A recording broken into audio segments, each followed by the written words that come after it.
I wanted to talk about this concept that we've been hearing all day about transgendered children.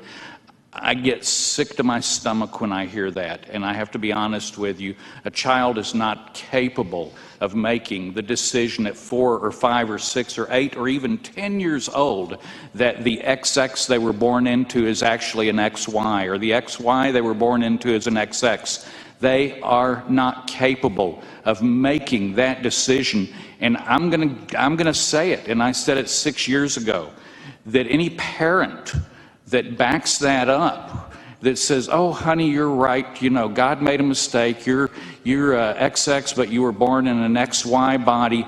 Any parent that condones that, that's child abuse to me. That's absolutely child abuse. And I will stand by that, and I have no fear of the retribution that may come from me saying that. But this is child abuse.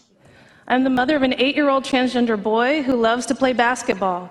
Believe me, if I had known I had a transgender child, I never would have moved back to Texas 5 years ago. I never wanted my son to experience this kind of discrimination. These sports ban bills have impacted my son emotionally and physically.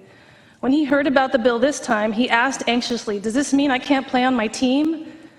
During the regular session, he began to have chronic stomach aches. He still insisted on coming here to the Capitol to stand up for himself. He even threw up in a trash can just before I spoke to the media. We were loudly heckled and accused of celebrating the mutilation of children, which for the record we do not do. By the time the bills were defeated, Leon had missed so much school due to persistent nausea and stomach pain that he barely met the attendance requirement to pass 2nd grade. He is currently in therapy and getting tutored to catch up on what he missed. When I brought my family to Texas, I had no intention of ever leaving again.